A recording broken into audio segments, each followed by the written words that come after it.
Evans Orchard was established in 1994 as an alternative venue to tobacco.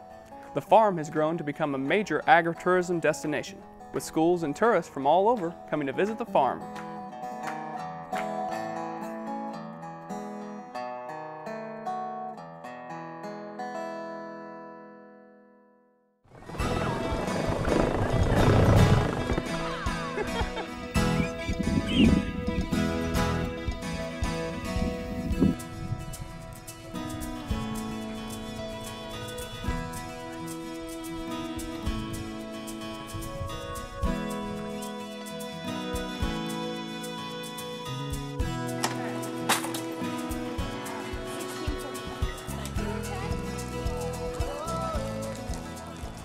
We're a family farm, apple orchard, pumpkin patch.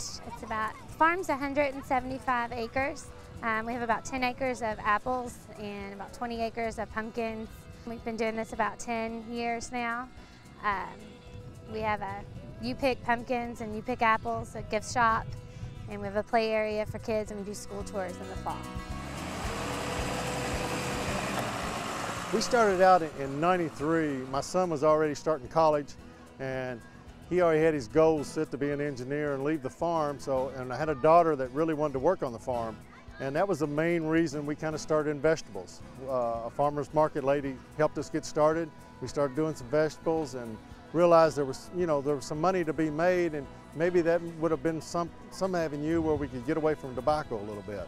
And just through some tours and places we went, we decided to put her in our apple trees and felt like that would be a good, draw to bring people to the farm. So it was just a slow process that just kind of progressed and involved out of that.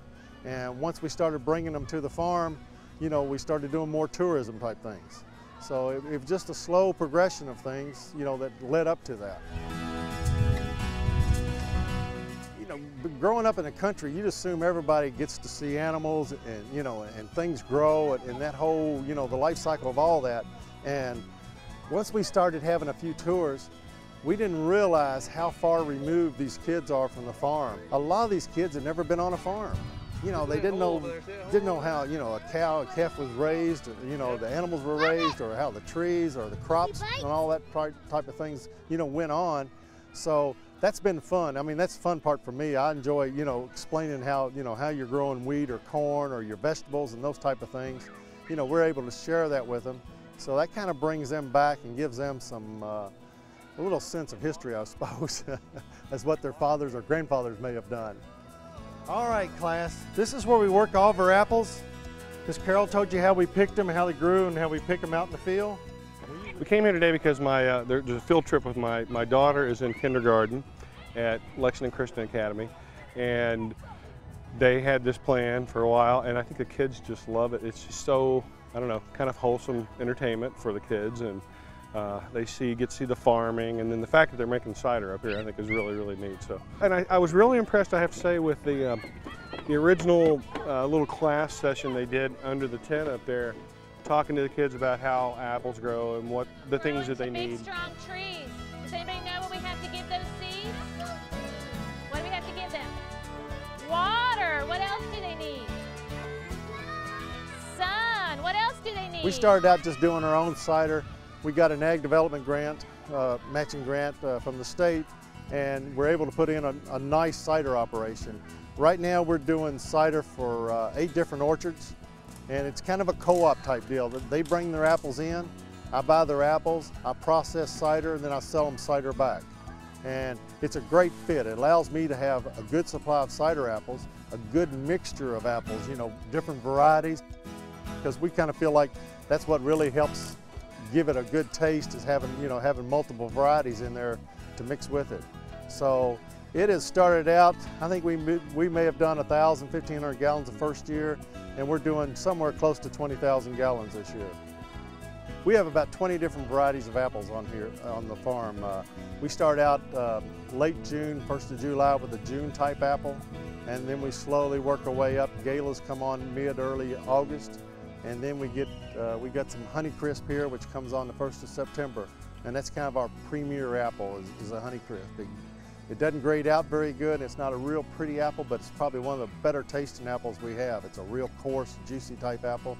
And then we end up the season with the wine saps, Arkansas blacks, the Gold Rush, those types. So it gives us a nice, you know, every week or so you've got a new variety coming on.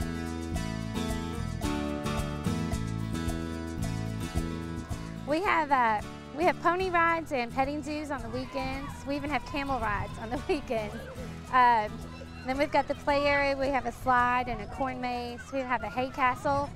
And then we also have the gift shop. And then we have always something cooking in the kitchen with apple dumplings, fried apple pies, and cheeseburgers and grilled chicken. And then we've got apple cider and fudge, always cooking something different.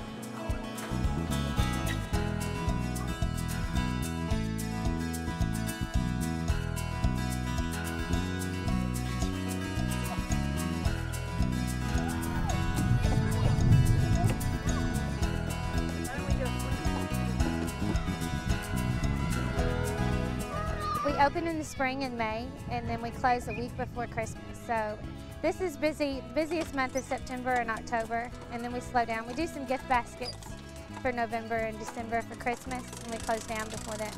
And then open again in May with strawberries, and then we do vegetables all summer. I think we do about 6,000 school trips a year for sure. Then we have thousands of families on the weekends. We get people from all over the state that come here, and I even have people out of the state that come to our farm.